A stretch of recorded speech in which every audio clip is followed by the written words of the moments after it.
अस्सलाम वालेकुम ये this is Jawad and welcome back to another video. तो आज की इस वीडियो में डिस्कशन करने जा रहे हैं। हमारे पास इंग्लिश का जो पेपर था, कुछ बच्चे नीचे कमेंट्स करते कि सर पार्ट बी भी हमें बता दें। तो क्वेश्चन पेपर और सोल्यूशन साथ ही मैं लेके आया हूँ इधर ही। तो इंपॉर्टेंट चीज़ों का सोल्यूशन बता दूंगा, बाकी वैसे भी आप लोग को चाहिए नहीं होता, तो दोनों चीज़ें इसके अंदर है। तो वीडियो को तसल्ली से देखना है। चैनल पर नहीं हो तो सब्सक्राइब कर लो, वीडियो को लाइक शेयर कमेंट करो और हम इसको स्टार्ट ले लेते हैं। हमारे पास ये पिक्टोरियल फॉर्म में है, पिक्चर्स हैं इसकी। तो ये हमारे पास पैसेज आया था जो read the following passage and answer the following question. ये इस वजह से भी है जो आगे अगले साल में आने वाले बच्चे हैं, शायद उनकी बुक ही ये नहीं होगी, लेकिन जो भी है बाय द वे आप लोग तो देख लो इसको। डिस्टर्ब का मतलब होता है इंटरप्ट करना, किसी चीज़ को इधर उधर करना। नॉइजेंस का मतलब नॉइस ही होता है, इरिटेशन होता है। एक्सेप्टेबल आप लोगों को पता है कि जो चीज़ हम जिसको अप्रूव कर सके, एक्सेप्ट कर सके। स्ट्रेसफुल, एंग्जाइटी, उसके बाद अनवारंटेड, जिसका कोई वारंट ना हो, लीगल ना हो। और हॉन्किंग, हॉन्किंग का मतलब पाँ पाँ शोर जो होता है। तो ये थे हमारे अंडरलाइन वर्ड के मीनिंग। और अगर हम नीचे आ जाए तो समरी आपने लिखनी थी इस पैसेज की। ये पैसेज नॉइस पोल्यूशन से आया था, जो कि ऑलरेडी मैंने आप लोगों को बताया हुआ था कि ये पैराग्राफ इंपॉर्टेंट है, मॉडल पेपर में भी ये था। और अगर हम नीचे आएँ तो क्वेश्चन आंसर है। तो इसमें पहला क्वेश्चन क्या है, what is noise pollution and how it can be a source of disruption. तो ये यहाँ पे है, noise pollution is defined by this animals तक इसका आंसर है। उसके बाद अगर हम आगे आएँ तो explain the condition of noise pollution in urban areas of Pakistan. तो हमारे पास जो है in urban areas and big city noise pollution has reached dangerous level. For instance survey लेकर यहाँ तक आप लोगों ने इसको ऑलरेडी रिस्क तक लिख देना था या एक्सेप्टेबल तक लिख देना था। उसके बाद अगर हम आगे आए तो कहते हैं illustrate any 3 causes of noise pollution. तो कॉजेज़ ऑफ नॉइस पोल्यूशन में अगर हम डिस्कशन करें तो वो हमारे पास क्या आ जाती है, मेजर कॉजेज़ हमारे पास क्या आती हैं, road traffic, construction site, careless use of electronic appliances. उसके बाद हमारे पास लाउड स्पीच पैटर्न आते हैं। तो अगर हम आगे आएँ तो how is the construction of work cause noise pollution. तो शोर शराबा होता है। ये देखो, construction work in urban area usually slow and time consuming, they use transport equipment, construction site, this.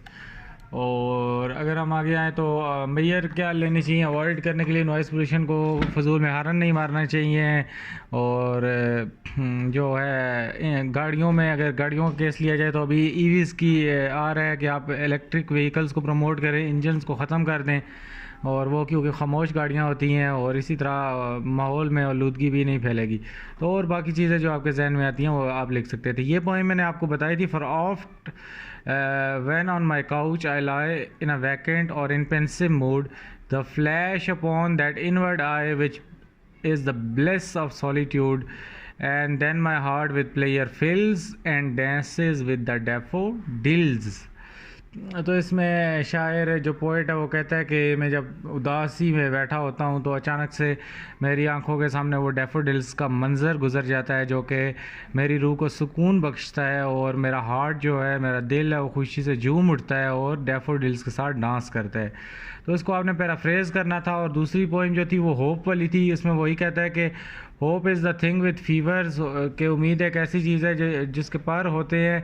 That प्रीचेज in the soul, वो हमारे जो सोल होता है, हमारी रूह होती है, उसके अंदर चला जाता है।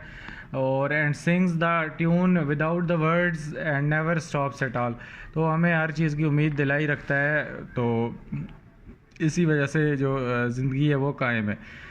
इसके बाद हमने स्टेंजा को रीड करके आंसर करना था फॉलोइंग क्वेश्चंस का, जिसमें वो हमें पहले कहता है कि राइम स्कीम क्या है। राइम स्कीम मैंने आप लोगों को सिखाई हुई है, जिसमें हमारे पास शेक और फ्लेक और मिस्टेक जो था हमारे पास वो एक राइम हो रहा है हमारे पास। तो इसकी जो राइमिंग स्कीम बनेगी वो हमारे पास शेक, मेक, AABA हमारे पास जो बनेगी इसकी राइमिंग स्कीम। ये दोनों ए बनेगा, ये बी और फिर ये। उसके बाद कहते हैं कि 2 पोएटिक डिवाइसेस कौन सी यूज़ हुई हैं। तो पोएटिक डिवाइसेस में एक एलिट्रेशन हुई है। एलिट्रेशन कैसे यूज़ हुई है, इसमें अगर आप देखो तो कॉन्सोनेंट साउंड यूज़ हुए हैं, जिस तरह आप देख सकते हो कि हार्नेस, बेल्स, और उसके बाद जो है स्वीप हमारे पास, the only other sounds the sweep. तो ये हमारे पास रेपिटेशन ऑफ कॉन्सोनेंट यूज़ हुआ है। और उसके बाद हमारे पास जो आगे है इमेजरी यूज़ हुई है कि आप इन चीज़ों को पढ़ते हो, जिस तरह harness bell, wind, downy flake, तो आपके जहन में एक नदी और ये सारा मंज़र आ रहा होता है। उसके बाद मज़ीद अगर कोई बनती थी आप लिख सकते थे। कहता है कि मीनिंग ऑफ ईजी विंड और डाउनी फ्लेक का आपने मतलब लिखने थे।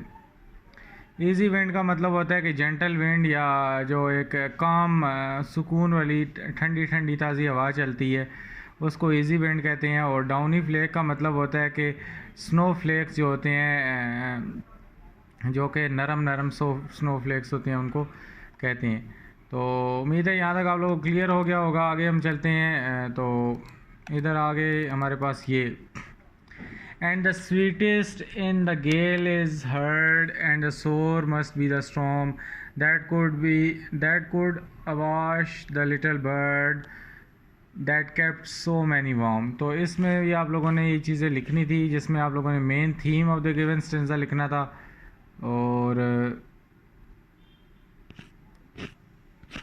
उसके बाद आप लोगों ने इमेजरी वगैरह का लिखना था। अच्छा, इसमें जो मेन थीम वो यूज़ हुई है वो यही है कि जो हमारे पास होप के सराउंडिंग वो घूम रही है, जिसमें वो यही कहता है कि होप जो है एक बर्ड की तरह होती है, एक परिंदे की तरह होती है, जिसके पर होते हैं और वो हमेशा स्टेड फास्ट रहती है, और जितने मर्ज़ी तूफ़ान आ जाएं उनमें क्या रहती है, आप लोगों को उम्मीद वार्म रखती है, आप लोगों का हौसला पस्त नहीं होने देती।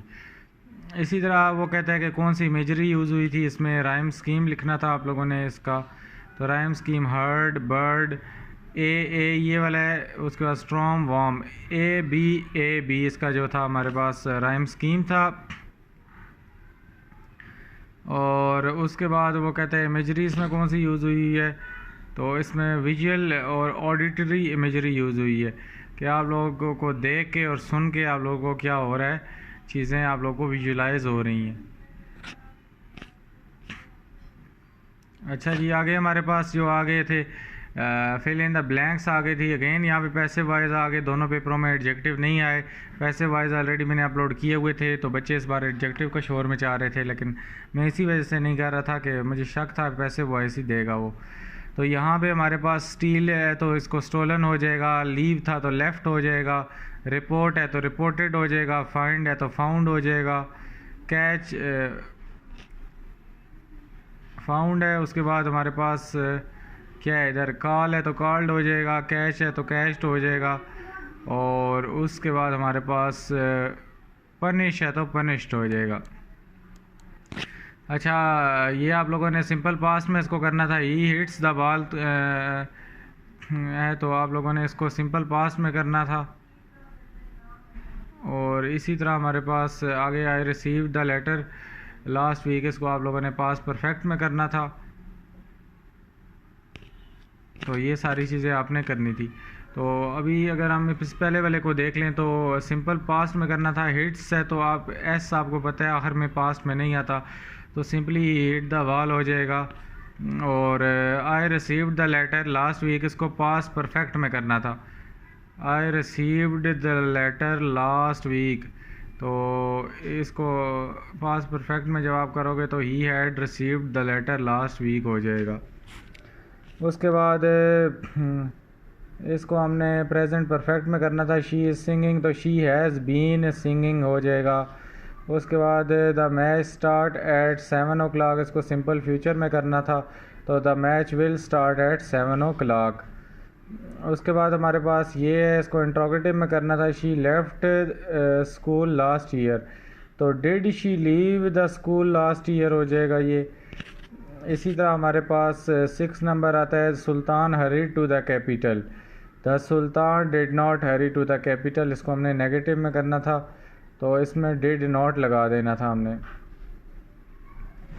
क्योंकि पहले से ये पास्ट में है। उसके बाद हमारे पास द सूप टेस्टेड गुड है, तो इसको सिंपल प्रेजेंट में करना था, तो the soup tests good, TASTES, ED की जगह S लगा देना था।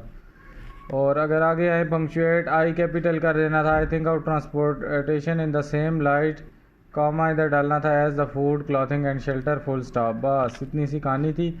उसके बाद ईमेल लिखना था और जिसमें आपने डिस्कशन करनी थी अपने स्पोर्ट्स डे की, अपने दोस्त को कि आपने स्पोर्ट्स वीक हुआ उसमें बड़ा एंजॉय किया, ये किया वो किया, और ये सारी कहानी आप लोगों ने उधर उसको बता देनी थी।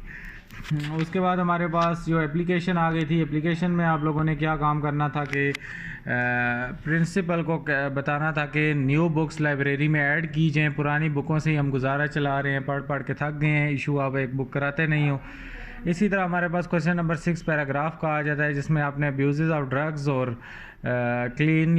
क्लीनलीनेस इज़ हाफ फेथ, सफाई निस्फ ईमान है, या जो ड्रग्स हैं, नशा है, उसके नुकसानात आपने बयान करने थे। इसके बाद इसको ट्रांसलेट करना था उर्दू में। वो कहता है कि importance of technology in our daily life is undeniable, कि जो हमारे पास टेक्नोलॉजी है इसकी जो अहमियत है उसको हम वो इग्नोर नहीं कर सकते, या इसको उर्दू में क्या कहते हैं, नज़रअंदाज नहीं कर सकते।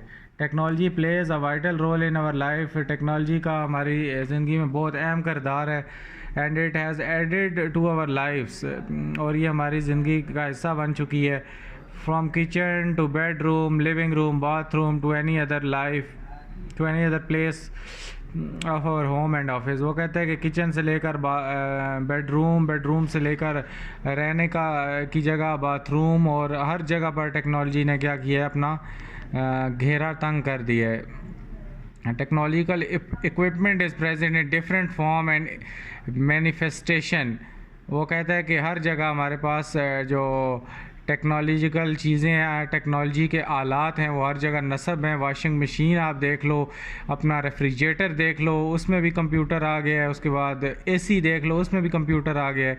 तो हर जगह टेक्नोलॉजी आ रही है। बल्ब आजकल आ गए, पंखे आ गए हैं, वो रिमोट कंट्रोल आपके ऐप से बंद हो जाते हैं, ऑन हो जाते हैं, और पूरा पूरा घर आपका आपके मोबाइल से कंट्रोल हो जाता है। तो इस तरह की चीज़ें आ गई हैं। और इलेक्ट्रॉनिक जो टेक्नोलॉजी के कल होम का कॉन्सेप्ट है वो हर जगह इजीली आप उसको इम्प्लीमेंट कर सकते हो। बल्ब आप ले लो और उसके अंदर एक बल्ब होता है, उसके अंदर आप रिमोट अपने मोबाइल में इंस्टॉल करके उसके रंग बिरंगी कलर बदल सकते हो। तो इस तरह की बहुत सारी चीज़ें आ गई हैं पाकिस्तान के अंदर भी। अब ये नहीं बोलना कि बाहर हैं, यहाँ पे नहीं है, यहाँ पे भी इजीली मिल जाती हैं आपको। उसके बाद तो ये सारी कहानी आपने लिखनी थी। इन टुडेज़ डायनामिक वर्ल्ड, आज डायनामिक मतलब जो दुनिया तेज़ी से तरक्की कर रही है, बदल रही है। Life without technology is very difficult and it is not and is very difficult if not impossible. वो कहता है कि हमारी जो ज़िंदगी है ये बहुत ज़्यादा मुश्किल हो जाएगी अगर हम टेक्नोलॉजी पे वो है इन्हसार करना छोड़ दें। उसके बाद डायलॉग आपने लिखना था advantages and disadvantages of mobile phone. तो इसमें एडवांटेजेस में यही लिखना था, हम कॉल्स कर सकते हैं एक दूसरे को, वीडियो कॉल कर सकते हैं, वीडियोस बना सकते हैं, इन्फॉर्मेशन ले सकते हैं। डिसएडवांटेज में आई साइड वीक होती है, 24 घंटे गेम्स खेल के बच्चे दूसरे खेलों से दूर हो गए। तो इस तरह की कहानियाँ आपने इधर लिख देनी थी। तो उम्मीद है ये पेपर भी आप लोगों को अच्छा लगा होगा। जिन बच्चों का ये पेपर आया था वो इसको सॉल्व करके आए होंगे, और आगे भी आप लोग का पेपर जितने भी आ रहे हैं उनकी आप लोगों ने अच्छी तैयारी करनी है। अल्लाह हाफ़िज़, टेक केयर।